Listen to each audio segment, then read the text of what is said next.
Hey, welcome back to the channel. My name is Jason, and here I talk about all things story. And it is Friday. It is time for another story of exactly 1,000 words, written without an outline, inspired by a piece of artwork. The numbers are getting up there. We're nearing 100, so I'm excited for that milestone. And this one may be a little bit horrific. I promise it's not too scary. There's a little bit of an interesting aspect of it, but I will get into that when I talk about the art. But before we get to that, let us talk about the music, the soundtrack of the story. It is the Candyman soundtrack, not the original one. That's what I was looking for reasons I will get into later. But the new film, which wasn't so hot, but the music is great, and it is by Robert Akey Aubrey Lowe. And the reason I chose the Candyman score is because when I saw this imagery, for some reason, it brought that to mind. It also brought to mind the Bloody Mary legend we all know and love, and fear maybe when we were younger. But let us now take a look at what inspired this story. Let us check out this week's artwork. This week's artwork is titled 882 and is by a freelance artist named Svetlana Shuvalova from Kemerovo, Russia. Now, when I was scrolling through the ArtStation feed, I noticed this first image. You'll notice, however, there are two images here, and they are related, and that is why I thought this would be an interesting experiment, is to somehow link these two because they do appear related. We see in the first picture, we have somebody face down on the stairs. It appears as if they've been fallen. This is a very creepy stairwell. And then below that, we have a scene of a forest with these tall trees and someone who appears to be buried in snow. So there is that relationship, there is that connection. And so while I generally try to steer clear of posts that have multiple images, I felt like this was definitely a pair. There was a relationship there. And so I decided I should try to connect these two to create a story. And another thing I like about this, it's very loose. It has very rough brush strokes, and so I feel like it just lends to the horror. It adds to the horror element. So Svetlana, thank you so much for the inspiring artwork. Hopefully this story does your work justice. And with that said, let's see what I came up with. Jen touched the window. It's cold. Of course it's cold, Ivan said. It's snowing outside. That's not the point anyway. Don't touch it, just count. Jen's reflection in the glass was a silhouette of black longleaf pines. The lamp in the room behind her, hey, what do they call those glowy halos behind angels? A halo. Keep counting. Nimbus, Jen said. That's it. That's a cloud, the dark kind, full of rain. Ivan pushed out a sigh. God damn it, Jen. You're ruining it. Keep counting. This is stupid. I'm not staring at a window counting to 1,000. Ivan looked over his shoulder, at her reflection, at the trees outside, at himself. She couldn't tell. He touched her shoulder. You're almost there. His fingers looked strange in the window, crooked, almost broken. Jen shrugged his hand off. Fine. 880. Ivan's face in the window changed as much as his hand had. She closed her eyes. You have to keep your eyes open, he said, or it won't work. She laughed and shook her head. You actually think this is going to work? I'm only doing this because you promised you'd paint the entryway if I did. Jen saw his eyes then, in the window, hovering among the boughs of the pines, white as snow without irises or pupils, as if the trees themselves had eyes. As if 2 moons bore a hole through them. Count, Ivan whispered. His breath was cold, his tone laced with static as if a recording. 881. The lamp at the back of the room, her nimbus, dimmed. Ivan's heartbeat thrummed on her shoulder blade. 880. She spun around and pushed him away. I'm done. You're creeping me out. We can paint the stupid entryway together. Ivan's face was slack, a glisten near his lower lids. His lips were almost blue, but it could have been from her staring at the icy tones of night. She rubbed her eyes. Please, he said, trembling, trails of sweat running from his temples to his jaw. His hands were pressed together in prayer. Then the fingers intertwined, and he squeezed, knuckles the color of bone. Jen's heart ached. She forgot the stupidity of this game, the frigid air by the window, the eyes in the wall of trees. She almost asked him if he was okay, but he hated that. Always hated that, especially the last few weeks. Fine, she said. She faced the window and ran her tongue over her teeth to separate her lips from them, which had grown sticky and dry. The back of her throat felt like an ice cube had lodged there. Yet she could breathe. She swallowed. There was nothing there. 882, she said. 880. No, Ivan said. It's fine. That's good enough. You were right. This is stupid. Let's go finish the movie. She caught his shoulder as he turned. You said I had to count to 1,000.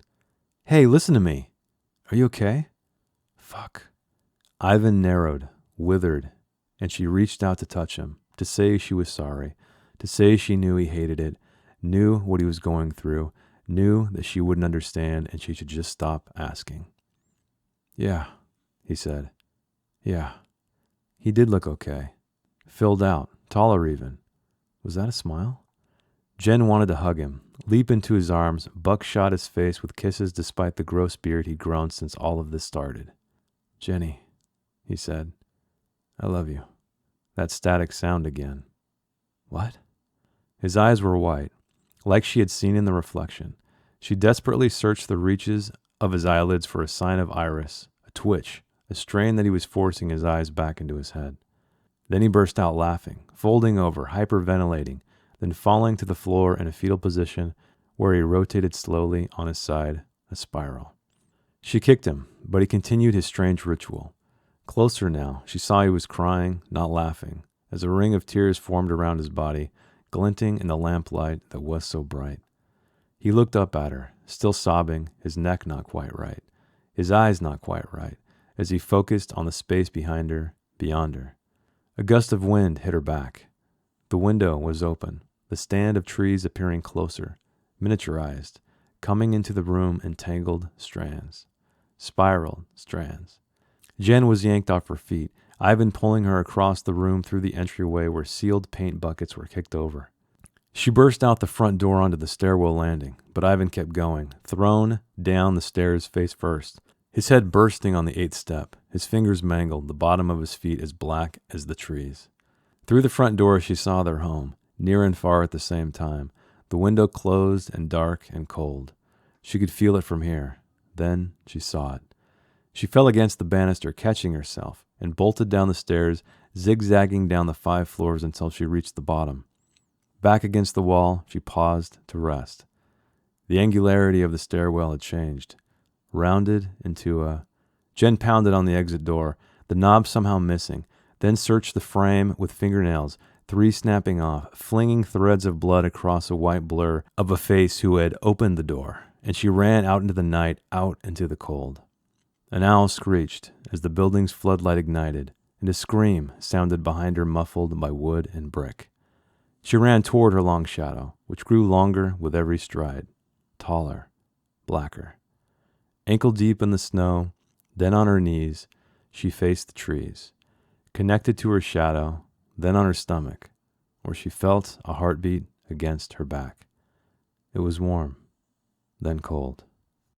Welcome to the Indie Reviewer. I'm so glad you made it. This is where I talk about my final thoughts, what I like, what I didn't like, maybe what I learned, and just deconstruct this whole thing. So if you're interested in the story and what was going through my mind or what I wish I would have done, this is the part for you. So let's check out the writing now, and we will start where we always start, at the beginning. And I started with the simple line of, Jen touched the window, it's cold. And you will know now that I ended the story in such a way. And there are many items in this story that sort of reference others or are callbacks for others. And even though those are present here and I enjoy some of them, I didn't feel like the story overall had what I was looking for. It didn't have that satisfying moment at the end when you just kind of sit back and say, wow, it all makes sense now. But let us continue down the page here. So we know Jen is cold touching the window. And we know here that Ivan, this man named Ivan, is her boyfriend, is her husband, Could be your brother, some kind of relationship here, but we know they're in an apartment of some kind. We know that she is trying to appease him for some reason. She's looking out this window at these longleaf pines, which I had to look up because I was looking for specific pines that somewhat represented the image, and I don't know shit about trees. But anyway, I wanted to recreate something akin to Bloody Mary or Candyman where someone is looking into a mirror. However, we do not have a mirror here. There are hints at a mirror when she sees a reflection, but as we know, that reflection was a silhouette of black longleaf pines. So that's the situation, obviously, where you're looking out a window and you sort of see, you're blasted with light around you, casting yourself in silhouette. And so what you're seeing is kind of a cookie cutter shape of your head, but outside. And I thought that was kind of a cool image. And because these trees are in the artwork, they do play a big part in the story as well. And I don't know where this came from. I guess I imagined her being backlit by this lamp, maybe a floor lamp or something like that, that is just glaring behind her, shooting its light up onto the wall. And this halo image came to me, the nimbus. But then what was cool about that is that we know a nimbus is also a rain cloud. And so that is a little bit of subtext there for the darkness that is to come. And that was completely unplanned, but it seemed to work out to a degree. Like I said, I feel like there's a lot of things that work in the story. There's some things that don't, particularly the entirety of it, which I guess is not that great. But here's another thing too, is the significance of counting to 1,000, or more specifically 882. That is the title of this artwork. And I love doing this because a lot of the times these artists, they're just doing exercises, they're doing practice pieces. These aren't things that they are going to spend a lot of time titling. And I've done a few like this where there was a one called a sketch and then a date, and I worked that into the story. Here I worked in 882. And it just has that kind of urban legend feel to it where, oh, if you stare out at the tree line and count to 1,000, something's going to happen. And what 882 means, I don't quite know. Maybe that's something I could have worked into the story. Like maybe when she's barreling down the stairwell, she sees every apartment number is 882. That actually sounds kind of cool. Maybe when I edit this, I'll go back and do that. But now we see that Ivan is very serious about this. He's very concerned that she will not reach this number. And it almost appears as if he's cursed, or well, I mean, I don't think you know that right now, but maybe that's what I was trying to get across. Maybe something is following him like It Follows. Maybe something is hunting him, and maybe he's passing on this curse to somebody else. Another failing of the story, I believe, is that I didn't quite link that. But I don't know. Sometimes, let me know what you think. Sometimes mystery and horror works, although I don't know if it works here. But we shall keep moving on. And so I just added a little bit of character work to kind of establish, like, well, why are they doing this? And so they made a bargain where he would paint the entryway. Just some kind of mundane task, an agreement they came to. And I think that just kind of helps solidify the relationship. It helps solidify the tone of, it kind of grounds them in a way, right? That when you bring up these ordinary things, at least in my eyes. And so Ivan continues to push her on while her nimbus dimmed as she's getting very, very close to this number. And another thing too that I added was he wanted her to count to 1,000 because maybe he was worried. I don't know. Maybe he didn't want to explain why specifically 882. It didn't make sense. Maybe he thought she wouldn't make it all the way, and so he like stepped back the requirement. I'm not sure, but again, I think it's just, it all comes down to the significance of the number that was the artwork's title. And so when she makes 882, she almost keeps going, and then he just says, "Stop, we're done, we're good." And something begins to come over him.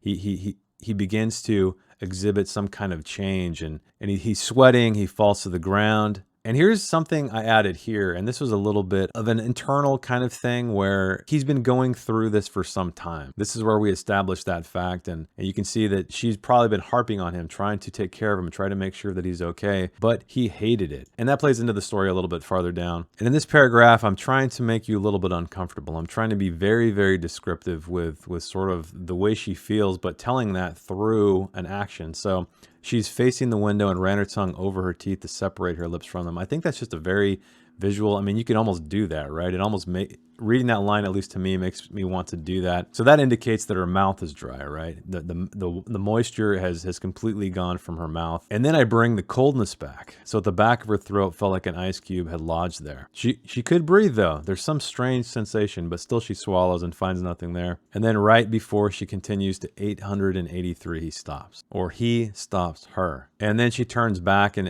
it comes out, "Are you okay?" Right when he's turning around. And then here's just my only internal monologue as fuck. And now he starts to really change in the fact that he bends over and he starts laughing, but then she discovers it's crying. But before we get there, he has a bit of relief. He did look okay, filled out, taller even. Was that a smile? And here we have an emotional connection of Jenny wanting to hug him, leap into his arms, buckshot his face. That's my attempt at using a noun as a verb, inspired by Mr. John Langan. And so she wanted to buckshot his face with kisses despite the gross beard he'd grown since all of this started. So again, that is an easy way to create a passage of time. Like, we're getting glimpses of what has happened in the past to lead them to this point. And I think that's a failing that I myself do all the time. But when you're writing a longer form work, you're tempted to just explain all this in exposition when you don't really have to. I mean, really, that's it. Despite the gross beard he'd grown since all of this started. That's all you need to know. That's plenty of information to understand that there's some kind of past to this occurrence, to the way he is, to his demeanor. And then we repeat, Jenny, he said, I love you, the static sound again. So I don't know. This was kind of reminiscent of The Ring, one of my favorite horror movies. I know the concept is kind of cheesy, but man, the execution was spot on. It is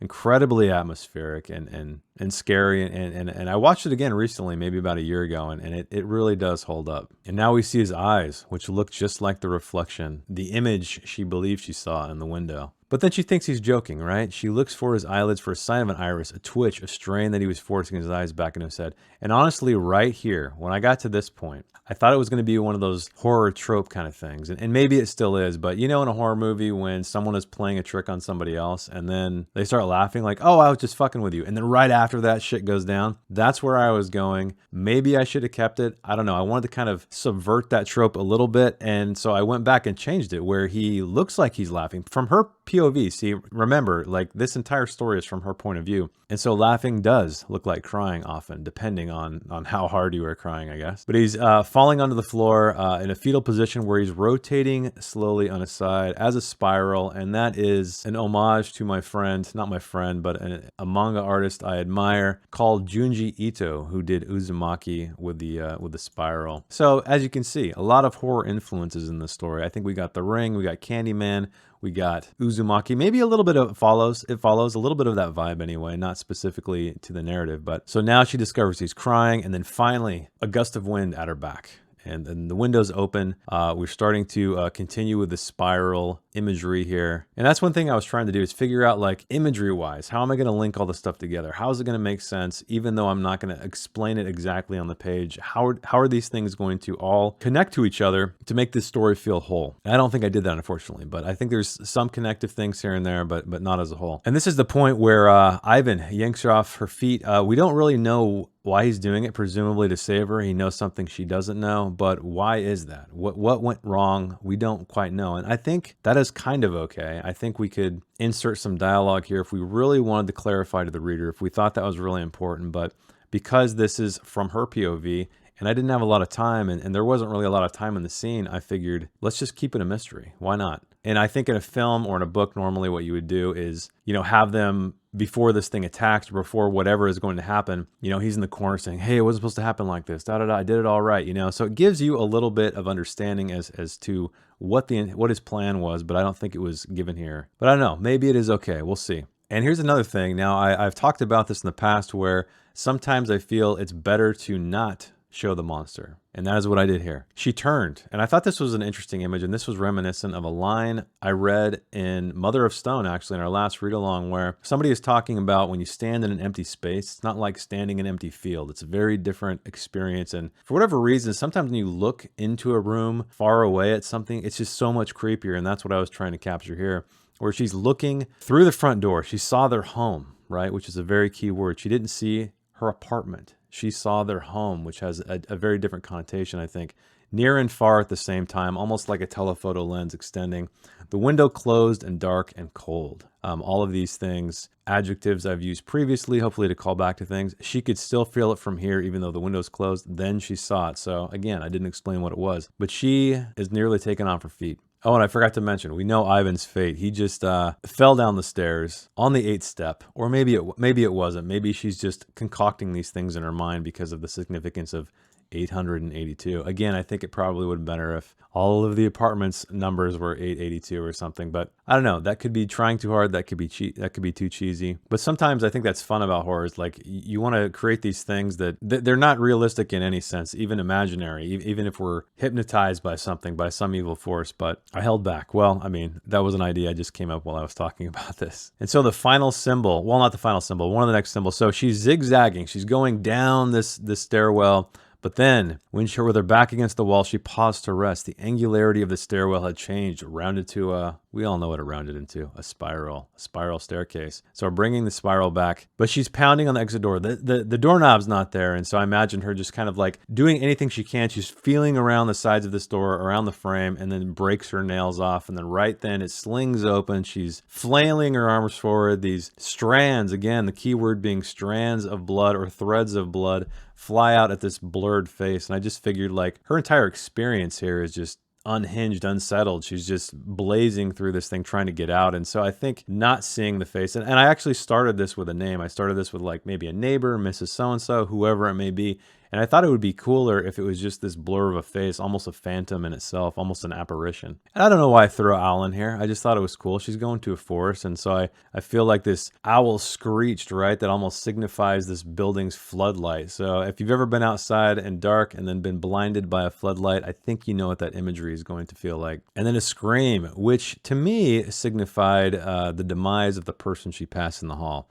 However, that is up to you. And here we go. She ran toward her long shadow, which is long like the trees, which grew longer with every stride, taller like the trees, and blacker like the trees. And finally, I complete the image where she is face down in snow, ankle deep, then on her knees. She's faced the trees connected to her shadow, then on her stomach where she felt the heartbeat against her back, which is an image or a sensation she experienced previously, reminding her of her dear Ivan. And it was warm, and then it was cold. So full circle, back again. And I particularly kind of like the sentence. It's not anything clever or complicated, but it really conveys motion. So we see her standing up at her ankles, and then she falls to her knees.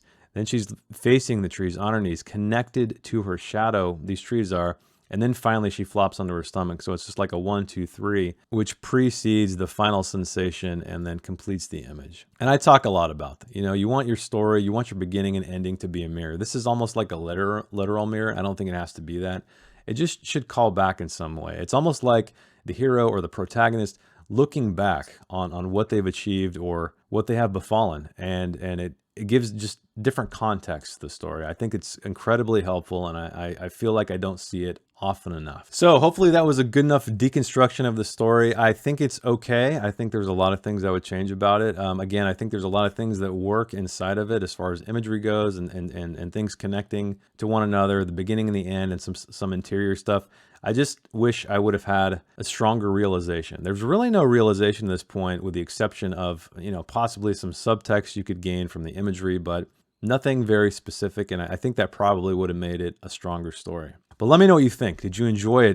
Did I tickle your horror nerve? Oh man, that sounds terrible. But let me know what you thought in the comments. I'd love to hear it. I always love to hear feedback on this stuff. And if you would like to read my novels, you want to check out my longer form work, you know what to do. Check it out in the description below. And thank you always for hanging out with me. And I will see you next week. So keep reading, keep writing, and I will see you next week. Wait, I already said that. Anyway, all right, thanks. Bye. If you'd like to read the story in its non-video format, check the link in the description. I didn't edit anything else, promise. Thanks again.